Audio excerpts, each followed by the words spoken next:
Hello students, फोनोस institute के YouTube channel में आपका स्वागत है।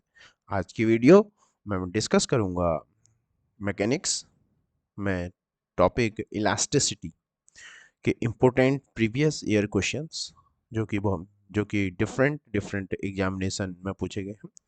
और ये क्वेश्चंस जो है अपकमिंग एग्जाम के लिए मोस्ट इम्पोर्टेंट। ठीक है, in previous video I am discussing question till 15। Now this video start from question number 16. Question number 16 was asked in UPPSC Polytechnic lecturer 2021. ठीक है, तो मोस्ट इंपोर्टेंट क्वेश्चन है। Now without any delay question पढ़ते हैं। Question is that increase in the increase in the increase in the length of a wire on stretching 0.025%। ठीक है ना, हमको क्या दे रखा है, किसी वायर को स्ट्रेचिंग कर रहे हैं तो उसकी लेंथ में जो परसेंटेज चेंज है वो 0.025 गिवन है। If it's a Poisson's ratio is 0.4, ठीक है, पॉइसंस रेशियो की बात हो रही है, then what will be the percentage decrease in the diameter of the wire. ठीक है, ये क्वेश्चन है हमको। तो अब होता क्या है, देखो सपोज दैट हमारे पास ये वायर है। ठीक है, ये हमारे पास ये वायर का क्रॉस सेक्शन है। गेटिंग, ये वायर इस तरीके से रिजिड सपोर्ट के साथ, अगर इस वायर में मैंने फोर्स लगाया, initially it has a diameter D. ठीक है, अब मैंने क्या किया, जैसे ही इस वायर में मैंने लॉन्गिट्यूडनल फोर्स एक्ट किया, तो फोर्स लगाने से क्या होगा कि ये जो वायर है, ठीक है, ये वायर पतली हो जाएगी, मतलब इसका डायमीटर डिक्रीज हो जाएगा। ठीक है ना, after applying the force they have decrease diameter delta D. ये डेल्टा डी हो गया है, जो मैंने रेड कलर से रिप्रेजेंट किया है, ये क्या है, डिक्रीज इन डायमीटर है ऑन अप्लाइंग द फोर्स। ठीक है, तो यहां से हम पॉइसंस रेशियो को कैसे डिफाइन करेंगे। जो हमारे पास पॉइसंस रेशियो होता है, सिग्मा से हम इसे रिप्रेजेंट करते हैं। ये होता है lateral strain upon longitudinal strain। ठीक है, this is the value of Poisson's ratio. Suppose that ये लेंथ L थी, when we apply force their length will increase by delta L। Clear है ना। तो यहां से अगर हम वैल्यूज को पुट करते हैं तो हमको क्या मिलने वाला है, ये देखते हैं। अब हमारे पास इसमें डायमीटर में हमको क्या करना है, डायमीटर में हमको क्या करना है, परसेंटेज एरर हमको फाइंड आउट करना है। Percentage decrease in the diameter of the wire. ठीक है, longitudinal strain over lateral strain over longitudinal strain. तो जनरली जो इसका हमारे पास फॉर्मूला आएगा, लेटरल स्ट्रेन में होता है चेंज इन डायमीटर, माइनस भी लगाते हैं हम, delta D upon D minus. ठीक है, माइनस क्यों लगा रहा हूँ, because after applying force its diameter get decreased. और लॉन्गिट्यूडनल स्ट्रेन हम बचपन से पढ़ते हुए आ रहे हैं, डेल्टा एल अपॉन एल। ठीक है, ये हुआ हमारे पास डेल्टा एल अपॉन एल, ये होता है हमारे पास, this is the value of Poisson's ratio. ठीक है, understand, this is the value of Poisson's ratio. अब क्वेश्चन में अकॉर्डिंग टू क्वेश्चन हम इसको फिट कर देते हैं। हमसे क्या पूछ रहा है, परसेंट डायमीटर ये निकालना हमको। ठीक है, minus just represent numerical value, so we drop the sign of minus. ठीक है, न्यूमेरिकली हम बात कर रहे हैं, न्यूमेरिकली हमको क्या फाइंड आउट करना है, delta D by D. Delta D by D equal to आ जाएगा हमारे पास sigma into delta L by L. इसको बोलते हैं बेटा फ्रैक्शनल चेंज, इसको बोलेंगे fractional change in diameter. Percentage में चेंज करने के लिए 100 से मल्टीप्लाई और परसेंटेज का साइन, और इसको 100 से मल्टीप्लाई और परसेंटेज का साइन, ये आ जाएगा हमारे पास ये। ठीक है, तो ये जो हमारा टर्म रिप्रेजेंट कर रहा है, ये रिप्रेजेंट करता है बेटे परसेंटेज चेंज इन डायमीटर। और ये जो हमारे पास ये जो टर्म है, ये हमको रिप्रेजेंट करता है परसेंटेज चेंज इन लेंथ। क्या रिप्रेजेंट करता है, परसेंटेज चेंज इन लेंथ। अब डेल्टा डी अपॉन डी हमको फाइंड आउट करना है। लेंथ में परसेंटेज हमको चेंज दे रखा है कितना, सिग्मा हमको दे रखा है 0.4 और ये पूरी क्वांटिटी 0.025 दे रखा है हमको। तो कितना हो जाएगा 24 5 जा 100 इंटू 10 की पावर -4, ठीक है 10 की पावर -4 हो जाएगा। तो यहाँ से हमारे पास क्या आ जाएगा 10 की पावर -2, 10 की पावर -2 मीन्स 1/100, 1/100 2 के बाद 0.01, ठीक है। ये क्या आएगा हमारे पास delta D upon D into 100 और ये परसेंटेज का साइन, ठीक है। तो ये जो delta D upon D, delta D upon D है हमारे पास, ये है डायमीटर में change, percentage change in the diameter.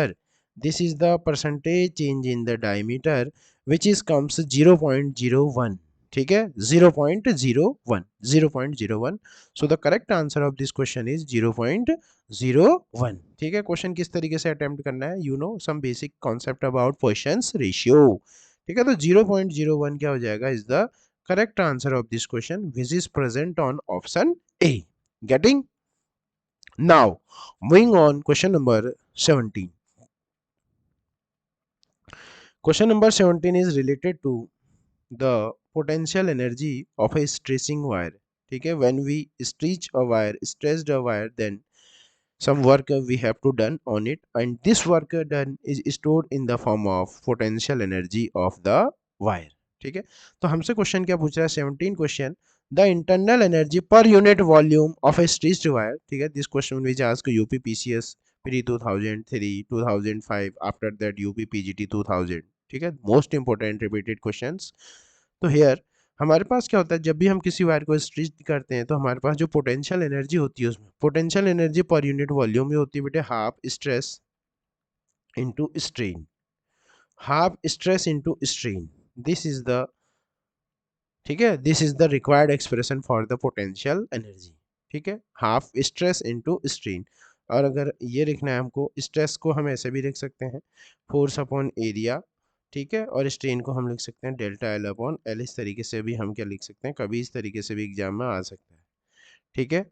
तो इसका जो करेक्ट आंसर होगा हमारे पास हाफ, ठीक है, half stress into strain, half stress into strain is the correct answer of these questions. Clear? Option A. Now, moving on question number 18, which was asked in university examination of Rohilkhande University in 2002.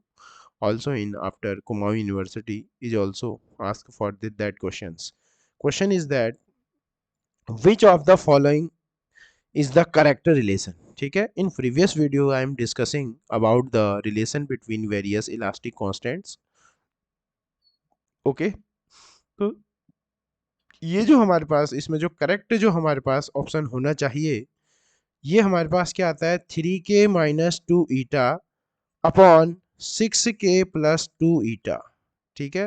ये after solve करने पर हमको हमारे पास जो जो आता है वो आता है 3k minus 2 eta upon 6k plus 2 eta, ठीक है। तो ये तो है नहीं, है ना। तो जो हमारे पास जो करेक्ट ऑप्शन हमारे पास यहाँ प्रेजेंट है, ये जो करेक्ट आंसर हमको ऑब्जर्व हो रहा है, ठीक है, ये हो रहा है ऑप्शन नंबर 2, ठीक है। बी में इसका क्या हो रहा है, करेक्ट आंसर हो रहा है। So the correct answer of this question is the 3k minus 2 eta upon 6k plus 2 eta, where k क्या है यहाँ पर हमारे पास, ठीक है, बल्क मॉडुलस हो जाएगा, ठीक है, और ईटा क्या हो जाएगा, मॉडुलस ऑफ इलास्टिसिटी हो जाएगा, ठीक है, मॉडुलस ऑफ इलास्टिसिटी हो जाएगा हमारे पास, और ठीक है, बस यही दो यहाँ पर यूज हो रहे हैं, के और ईटा। गेटिंग? तो so the correct answer of this question is present on option B, that means 3k minus 2 eta upon 6k plus 2 eta, ठीक है। इन रिलेशन को डेफिनेटली 100% इन रिलेशन में से एक क्वेश्चन एग्जाम में इस बार 100% पूछा जाएगा। सो वेरी वेरी केयरफुल्ली, ठीक है, इनको याद करो। Clear? Now moving on question number 19, which was asked in Kumaon University 2011. So the question is that 100 Newton stress is produced on a increasing the length by 0.1%, ठीक है। हमने क्या करा, 100 न्यूटन का फोर्स लगाया, जिसकी वजह से जो लेंथ है उस वायर की वो 0.1% क्या हो गई, बढ़ गई, और उसका एरिया ऑफ क्रॉस सेक्शन 10 की पावर -6 मीटर स्क्वायर तो what will be the Young's modulus of the wire. ठीक है, यंग्स मॉडुलस हम बहुत अच्छे से जानते हैं, ये होता है हमारे पास longitudinal stress upon longitudinal strain. ठीक है, लॉन्गिट्यूडिनल स्ट्रेन, ये यंग्स मॉडुलस होता है हमारे पास। गेटिंग, ये यंग्स मॉडुलस होता है। लॉन्गिट्यूडिनल जो स्ट्रेस होता है हमारे पास एफ अपॉन ए होता है, और ये होता है हमारे पास change in length upon original length. तो यहाँ से हमको क्या फाइंड आउट करना है, यंग्स मॉडुलस की वैल्यू हमको फाइंड आउट करनी है। तो यहाँ से यंग्स मॉड, और हम सीधे सीधे हम डायरेक्ट भी बोल सकते हैं कि जो डेल्टा एल इक्वल टू होता है fly, delta L equal to fly, delta L equal to fly, या डायरेक्ट इस फॉर्मूले को भी आप याद रख सकते हैं, delta L equal to fly fly fly fly. और यहाँ से यंग्स मॉडुलस आप फाइंड आउट कर सकते हैं, एफ एल। ठीक है, F L upon A into delta L. ठीक है, ये यंग्स मॉडुलस की हमारे पास ये वैल्यू आ जाएगी। अब क्वेश्चंस में हमको गिवन क्या है, क्वेश्चन में हमको फोर्स दे रखा है 1000 न्यूटन, और इंक्रीजिंग लेंथ हमको ये दे रखा है। In questions it is mention that, question में हमको गिवन क्या है, हमको percentage increase in length given है, परसेंटेज इंक्रीज इन लेंथ। तो इसका मतलब delta L upon L into 100% हमको गिवन है, कितना 0.1, इस पूरे की वैल्यू हमको गिवन है। ठीक है ना, percentage change in length given है। बट हमको क्वेश्चन में क्या चाहिए बेटे, हमको delta L upon L, delta L upon L की वैल्यू चाहिए, तो ये 0.1 अपॉन 100 हो जाएगा। तो दैट मीन्स ये कितना हो जाएगा, ये हमारे पास 10⁻⁻1 और 10⁻³ हो जाएगा। ये क्या आ जाएगा, डेल्टा एल अपॉन एल हमारे पास 10 क्या आ जाएगा, -3 आ जाएगा। ठीक है ना, बट हमको क्वेश्चन में क्या चाहिए, हमको रिक्वायरमेंट क्या है क्वेश्चन में, एल अपॉन डेल्टा एल है। तो एल अपॉन डेल्टा एल, ठीक है, एल अपॉन डेल्टा एल ये आ जाएगा हमारे पास 1/10⁻³ हो जाएगा, L upon delta L. Clear, L upon delta L हमको रिक्वायरमेंट क्या है, L upon delta L requirement है हमको। Clear, so the so after on solving, putting the values of all the constants, so y equal to force is 1000 Newton and L upon delta L, L upon delta L हमारे पास, L upon delta L की अगर बात करेंगे तो ये आएगा हमारे पास 1/10⁻³ और एरिया, एरिया हमारे पास कितना है, 10⁻⁶। ठीक है, -6, ये -9, -9 ऊपर जाएगा तो +9, +9 और 3 क्या आ जाएगा हमारे पास, जो यंग्स मॉडुलस है 10⁻12 न्यूटन पर मीटर स्क्वायर। क्लियर, न्यूटन पर मीटर स्क्वायर। तो इस तरीके से हम क्वेश्चन को किस तरीके से सॉल्व करना है, बेसिक्स से, बेसिक्स हम कैसे अप्लाई कर सकते हैं, कैसे हम फॉर्मूला अप्लाई कर सकते हैं, इसके लिए हमको क्वेश्चन को बहुत ध्यान से पढ़ना पड़ता है। ठीक है, मोस्ट इंपॉर्टेंट क्वेश्चन है, कुमाऊं यूनिवर्सिटी में पूछा गया है। तो डेफिनेटली ये जो क्वेश्चन है, definitely LT upcoming exams, LT में ये 100% इस तरीके का क्वेश्चन पूछा जा सकता है। तो 10⁻12 is the correct answer of this question, which is present on option A. Okay, now moving on, question number 20. Question number 20 is most important, most important, for the most important question of the day of today, which was asked in Bundelkhand University in 2001. ठीक है, so I am collecting these question is various universities as well as another competitive examination. ठीक है, so you get the previous year question related to a particular chapter of LT syllabus or another upcoming examination. So these question definitely helpful for you as much. ठीक है, now question number 20 read out करता हूँ। Question number 20 is that if the length of wire is doubled by applying a stress of magnitude 10 into 10⁸ Newton per meter square, then the Young's modulus of the wire. ठीक है, बहुत सारे बच्चे इस question को direct भी कर सकते हैं। तो देखो होता क्या है हमारे पास, जो हमारे पास डेल्टा एल इक्वल टू होता है, ये होता है फ्लाई, FLAY। यहाँ से अगर हम क्या फाइंड आउट कर देते हैं, y को यंग्स मॉडुलस अगर हम फाइंड आउट करेंगे तो FLA इंटू डेल्टा एल, ये तो स्टार्टिंग की कंडीशन है। ठीक है, ये है हमारे पास स्टार्टिंग की कंडीशन, और F अपॉन ए हमको गिवन है 10 into 10⁸। और आफ्टर दैट सपोज दैट हमारे पास इनिशियल जो लेंथ थी वो एल थी और फाइनल लेंथ कितनी हो गई, final length doubled, final length 2l हो गई। तो डेल्टा एल क्या आ जाएगा हमारे पास, एल एफ माइनस एल आई।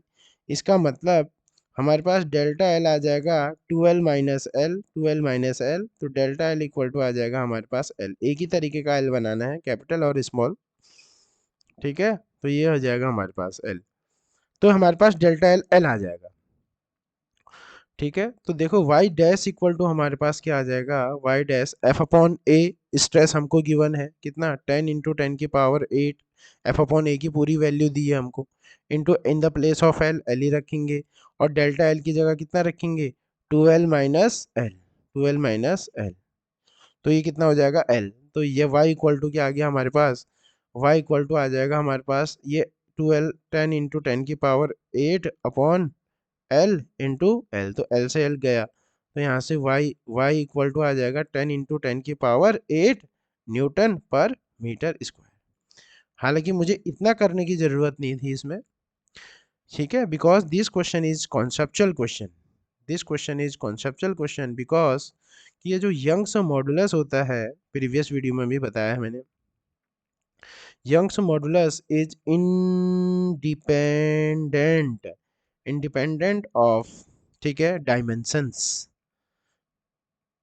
डायमेंशंस मींस लेंथ, ठीक है, और ब्रेथ, क्लियर, रेडियस, रेडियस, ठीक है। बिकॉज ये जो यंग्स मॉडुलस है ये कभी भी वायर की डायमेंशंस पर क्या करता है, डिपेंडेंट नहीं करता है, ठीक है। बिकॉज हमारे पास क्या है, हमारे पास स्टील है, स्टील के वायर को अगर मैं उसकी रेडियस को दुगना भी कर दूंगा तो जो उसका यंग्स मॉडुलस ऑफ इलास्टिसिटी होगा उतना ही होगा, उसको 3 टाइम्स भी कर दूंगा तो यंग्स मॉडुलस क्या रहेगा, फिक्स रहता है।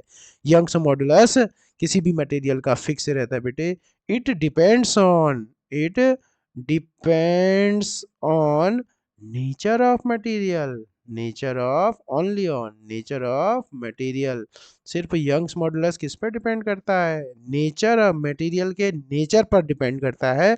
अगर आपने स्टील को हटाकर रबड़ कर दिया तो यंग्स मॉडुलस चेंज हो जाएगा, आइदर आप लेंथ को दुगना करो, रेडियस को 4 गुना करो, ठीक है, उससे यंग्स मॉडुलस क्या होगा, कभी चेंज नहीं होगा। बिकॉज जो यंग्स मॉडुलस होता है it is independent of dimensions of wire, it just depends on the, it depends on the nature of material, nature of material. तो आप डायरेक्ट देखते हुए भी इस क्वेश्चन को आंसर कर सकते हैं कि इसका जो आंसर होगा कि कितना स्ट्रेस लगाया हमने इसमें 10⁻10 मीटर पर न्यूटन पर मीटर स्क्वायर लगाया, तो इसका यंग्स मॉडुलस भी क्या होगा, 10 × 10⁸ न्यूटन पर मीटर स्क्वायर ही होगा। Because Young's modulus is independent of nature, independent of dimensions, clear.